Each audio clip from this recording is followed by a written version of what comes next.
Hello friend, मैं हूं पूजा चौरसिया और आप सबका आपके अपने YouTube channel RC online education hub में स्वागत है। जैसा कि आपको याद है कि मैंने आपको जो है जो आपको रीड का जो सिलेबस है उसका जो रीड का जो लेवल सेकंड है इंग्लिश, जिसके बारे में मैं स्टडी आपको करवाने वाली हूं।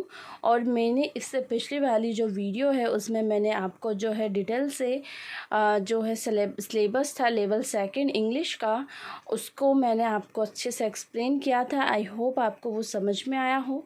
और साथ ही साथ मैंने आपको बताया था कि हमें किस तरीके से उस सिलेबस को पढ़ते हुए हमें आगे का जो टॉपिक है हमारा, जो मैं फ़र्स्ट टॉपिक लेने वाली थी आपसे डिस्कस करने वाली थी, वो टॉपिक है हमारा फिगर ऑफ स्पीच, है ना। तो फिगर ऑफ स्पीच में हम बात करेंगे कि कितने काइंड्स है, मतलब काइंड्स तो नहीं है लेकिन यहाँ पर अलग अलग जो है फिगर ऑफ स्पीच जो है वो हमें यहाँ दिए हुए हैं, उसके बारे में हमें डिटेल से पढ़ना है। तो आइए हम बात करते हैं सबसे पहले फिगर ऑफ स्पीच होता क्या है। तो सबसे पहले हम फिगर ऑफ स्पीच को जानने से पहले आप जो भी मेरी इस वीडियो को देख रहे हैं, अगर आपको ये मेरी वीडियो पसंद आए तो प्लीज़ मेरी इस वीडियो को लाइक, शेयर और मेरे चैनल को सब्सक्राइब ज़रूर कीजिए। तो आइए हम बात करते हैं फिगर ऑफ स्पीच के बारे में। फिगर ऑफ स्पीच की बात करें तो फिगर क्या है? Figure of speech is an expression in which the speaker or the writer uses the words and phrasal that means quite differently from their basic or factual meaning. What is the figure of speech?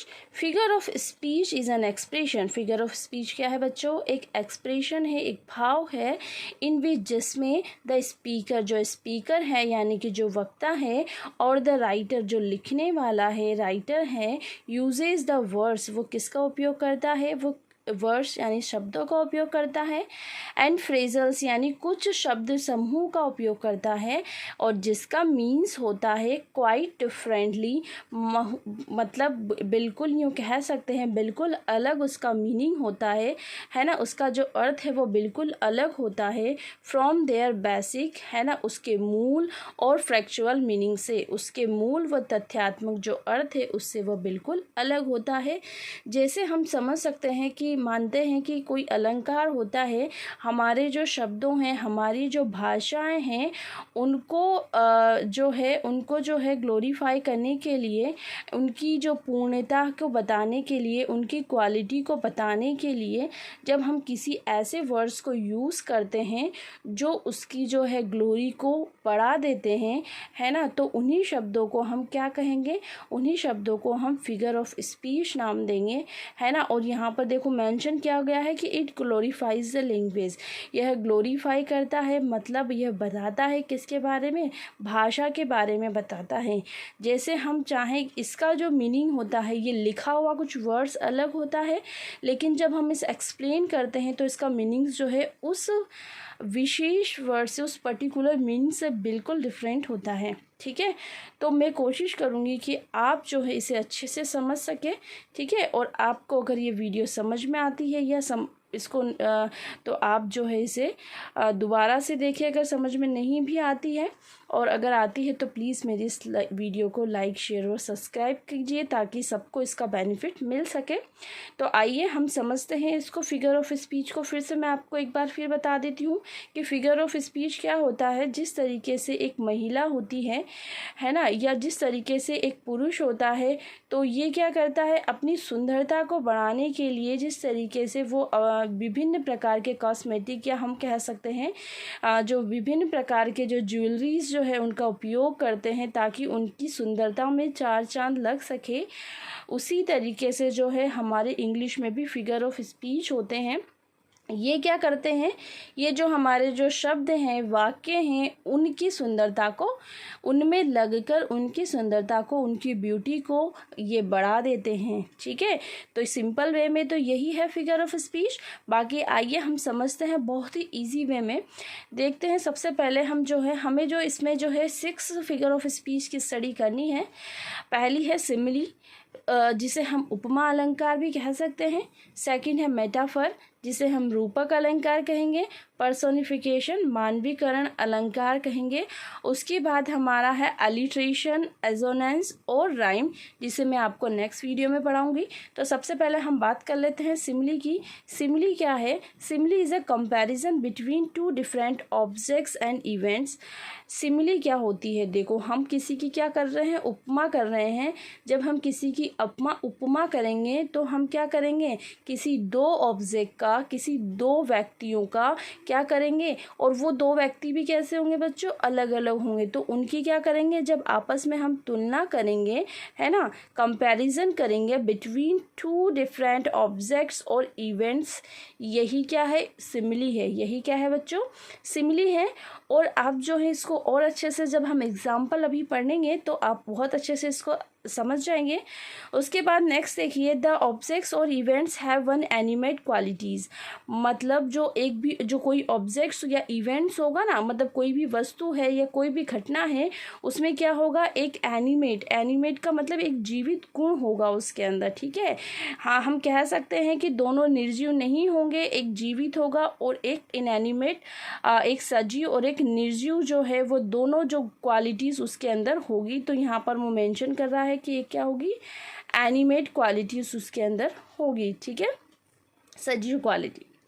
Comparison, वही दोनों object में क्या हो जाएगा? Comparison हो जाएगा। Common qualities है ना, उनकी जो सेम जो क्वालिटीज़ है, दोनों को लेकर कंपैरिजन उनमें हो जाएगा, ठीक है। उसके बाद वर्ड्स यूज़, हमें मोस्टली क्या यूज़ करने हैं बच्चों? हमें सिमिली अगर आता है तो सिमिली में हमें रिकॉग्नाइज करना है इन थ्री वर्ड्स को रिकॉग्नाइज करना है। थ्री वर्ड्स कौन से हैं? लाइक हो गया, एज हो गया, सो हो गया, या जनरली वहाँ पर एज भी आ सकता है, ठीक है। जैसे पॉजिटिव डिग्री में यूज़ होता है, सेम वैसे ही, क्योंकि ये हमारी पोइट्री है और पोइट्री की जो लाइन है, पोएट्स के द्वारा जो भी डिस्क्राइब किया जाता है, उनको अलंकृत करने के लिए, उन लाइन्स को अलंकृत करने के लिए इनका यूज़ किया जाता है, ठीक है। अब हम समझ लेते हैं इसके एग्जाम्पल को। देखते हैं, फर्स्ट एग्जाम्पल है, she is beautiful like the moon. अब देखते हैं यहाँ पर एनिमेट थिंग्स कौन है? यहाँ पर ये शी है ना। शी वैसे तो प्रोनाउन है, लेकिन अगर हम बात करें, ये कोई गर्ल भी हो सकती है ना। तो she is beautiful like the moon, वह सुंदर है किसकी तरह? लाइक यानी की तरह, किसकी तरह है? सुंदर, मून की तरह, यानी कि वह चंद्रमा की तरह सुंदर है। तो हमने यहाँ कौन सा वर्ड यूज़ किया? लाइक का यूज़ किया, मतलब ये सिमिली हो गया, ठीक है बच्चों। उसके बाद नेक्स्ट एग्जाम्पल देखो, और देखो दो ऑब्जेक्ट है यहाँ पर, शी और मून, ठीक है। उसके बाद देखो, he is as brave as a lion, वह इतना बहादुर है, एज ब्रेव एज, जितना बहादुर की, जितना कौन? लायन है, वह एक लायन की तरह हम कह सकते हैं कि वह बहादुर है। तो यहाँ पर एक एनिमेट थिंग्स ही आ गया, और है ना, और ये क्या हो गया? लायन है ना। लायन और ये ही जो है टू ऑब्जेक्ट है, दोनों के बीच में कंपैरिजन किया गया है। और कंपैरिजन का जो वर्ड्स है वो क्या है बच्चों? यहाँ पर एज है, तो हम इसे इजी वे में पहचान लेंगे कि हमारा सिमिली फिगर ऑफ स्पीच है। थर्ड है, Ram Ford like a tiger. Ram किसकी तरह लड़ता है? राम जो है वो एक टाइगर की तरह लड़ा। तो राम जो है वो भी ऑब्जेक्ट हो गया, या सब्जेक्ट हम बोल सकते हैं, मतलब दो ऑब्जेक्ट हो गए ये, है ना। और क्या आ गया इसमें? लाइक है ना। तो लाइक आ गया, मीन्स ये सिमिली है हमारा, ठीक है। उसके बाद देखो, ही वॉक्स अ स्नेल, वह किसकी तरह चलता है? एज स्नेल, जैसे कि स्नेल का मतलब घोंगा, जो छोटा सा जो घोंगा होता है, जैसे समुद्र में मिलने वाला जो एक जीव है, उसकी तरह चलता है वह, मतलब धीरे चाल में चलता है, जैसे स्नेल चलता है। तो उसकी तुलना किससे की गई है? स्नेल से की गई है। तो यहाँ पर क्या हो गया बच्चों? एस को हम देख के हम क्या लिखा सकते हैं? सिमिली का यूज़ करेंगे, ठीक है। जैसे मैंने इसका एक्सप्लेनेशन भी दिया हुआ है बच्चों, देखो, ही और ही एक ऑब्जेक्ट है, शी ऑब्जेक्ट है, और द मून एक ऑब्जेक्ट है। दोनों डिफरेंट ऑब्जेक्ट है, और दोनों डिफरेंट ऑब्जेक्ट के मिड में या मध्य में जो है किसका यूज़ किया गया है? लाइक का यूज़ किया गया है, मीन्स ये सिमिली है, ठीक है। उसके बाद देखो, ही और अ लायन, दोनों क्या है? डिफरेंट ऑब्जेक्ट है। दोनों के बीच में क्या किया गया है? कंपेरिजन किया गया है। उस व्यक्ति को लाइन की तरह बताया गया है। बहादुर है ना, एज और एज हमें यहाँ दिखाई दिया, मीन्स ये सिमिली है। उसके बाद राम एक ऑब्जेक्ट है, टाइगर एक ऑब्जेक्ट है, दोनों के बीच में क्या आ गया, लाइक आ गया, तो ये भी क्या हो गया, हमारा सिमिली है। हमें वर्ड्स पहचानने हैं इसके अंदर। उसके बाद है ही, के बाद ही भी ऑब्जेक्ट है, स्नेल एक ऑब्जेक्ट है, दोनों डिफरेंट ऑब्जेक्ट है। और यहाँ पर किसका यूज़ हुआ है, एज का यूज़ हुआ है, मीन्स ये कौन सा है, सिमिली हुआ है ना। तो ये बात हुई हमारी सिमिली की। अब हम आते हैं नेक्स्ट हमारा मेटाफर के ऊपर। मेटाफर क्या बोलता है, मेटाफर को हम बोलेंगे जनरली रूपक अलंकार, है ना। देखो इसमें क्या बताया गया है कि it is a comparison between two different things, है ना। यह भी क्या है, सेम सिमिली की तरह ही है ना। इसमें भी क्या होता है, दो डिफरेंट जो थिंग्स है या ऑब्जेक्ट है, उन दोनों के बीच में बच्चों क्या किया जाता है, कंपैरिजन किया जाता है। बट इसमें कंडीशन ये है, इसमें जो ये वर्ड्स है, ये लाइक, एज, सो या एज इनका यूज़ नहीं किया जाता, ठीक है। लिखा हुआ है without using the word of comparison, जो ये वर्ड्स है कंपैरिजन के, इनका यूज़ नहीं किया जाता। इनमें हमें जो है इसके सेंस को समझना पड़ता है कि ये कह क्या रहा है, ठीक है। तो आते हैं example. Maharana Pratap was the lion of the field. जैसे हम देखते हैं महाराणा प्रताप क्या थे, लॉयन थे उस क्षेत्र के या उस फील्ड के। महाराणा प्रताप क्या थे, लॉयन थे। मतलब महाराणा प्रताप लॉयन थोड़ी ना है, लेकिन महाराणा प्रताप को क्या किया गया है, उस युद्ध के मैदान में लॉयन की तरह बताया गया है, ठीक है बच्चों। लेकिन हमें यह समझना है यहाँ पर किसका यूज़ नहीं हो रहा है, लाइक या एस का यूज़ नहीं हो रहा है।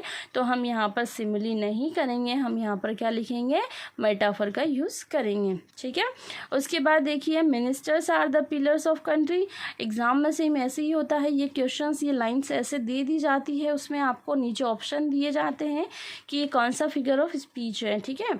तो देखो next example, ministers are the pillars of country. Ministers क्या है, पिलर्स ऑफ कंट्री, मतलब मंत्री जो हैं हमारे देश के क्या हैं, स्तंभ है ना, हमारे देश के स्तंभ। मतलब स्तंभ तो नहीं है, कहने का मतलब स्तंभ है, स्तंभ के रूप में उनको कंपेयर किया गया है, उनकी तुलना की गई है पिलर की तरह, है ना। तो यहाँ पर हम क्या कहेंगे, यहाँ पर भी कंपैरिजन है, टू ऑब्जेक्ट है डिफरेंट, बट यहाँ पर भी किसका यूज़ नहीं हो रहा है, लाइक और एस का यूज़ नहीं हो रहा है। तो हम यहाँ पर कौन सा यूज़ करेंगे, मेटाफर का यूज़ करेंगे, ठीक है। उसके बाद थर्ड एग्जाम्पल है the camel is the ship of desert. जो कैमल है वो क्या है, जहाज है डेजर्ट का। देखो तो कैमल को क्या बताया गया है, जहाज बताया गया है। तो जहाज एक अलग चीज़ होती है, कैमल ऊँट एक अलग चीज़ है, लेकिन कैमल को कंपैरिजन किया गया है किसके रूप में, एक रेगिस्तान के जहाज के रूप में। तो यहाँ भी हम किसका यूज़ करेंगे बच्चों, मेटाफर का यूज़ करेंगे, ठीक है। माई लव इज़ रोज़, है ना। माई लव इज़ रोज़ मतलब मेरा प्यार जो है वो क्या है, रोज़ है। भाई रोज़ तो नहीं है, कहने का मतलब रोज़ से क्या किया गया है, टू डिफरेंट ऑब्जेक्ट है, उनको दोनों को आपस में कंपेयर किया गया है, मतलब रोज़ की तरह बताया गया है। तो यहाँ पर भी हम क्या करेंगे, मेटाफर का यूज़ करेंगे, ठीक है। और आप जो है इसे अच्छे से ध्यान से समझ के पढ़िएगा, और नहीं समझ में आए तो प्लीज़ इस वीडियो को रिपीट कर लीजिए, 1 से 2 बार देखिए, आपको अच्छे से ये समझ में आएगा। और कोई डाउट हो तो आप मुझे कमेंट बॉक्स में कमेंट करके पूछ सकते हैं। उसके बाद देखिए एक्सप्लेनेशन इसकी, महाराणा प्रताप आ गया, एक ऑब्जेक्ट ये हो गया, और लॉयन ऑफ द फील्ड एक ऑब्जेक्ट ये हो गया, मीन्स टू ऑब्जेक्ट है। टू ऑब्जेक्ट के बीच में कंपेयर किया जा रहा है, बट यहाँ पर किसका यूज़ नहीं किया जा रहा है बच्चों, लाइक एज और सो का यूज़ नहीं किया जा रहा। तो हम यहाँ पर मेटाफर का यूज़ करेंगे, ठीक है। उसके बाद देखिए ministers blank the pillars of the country. Ministers मंत्री जो है वो क्या थे, पिलर्स थे कंट्री के। तो यहाँ पर भी हमें कोई कंपेरेटिव मतलब वर्ड्स जो है वो यूज़ नहीं हो रहे हैं, बट यहाँ पर कंपेयर किया जा रहा है, तो ये मेटाफर है। The camel blank ship of desert, यहाँ पर भी हम देखेंगे कि यह भी क्या है, मेटाफर है। उसके बाद है माई लव ब्लैंक रोज़, मेरा जो प्यार है वो कैसा है, रोज़ की तरह है, कंपेयर किया गया है रोज़ से, है ना। लेकिन यहाँ पर भी वो वर्ड यूज़ नहीं हो रहे हैं, तो ये मेटाफर है, ठीक है।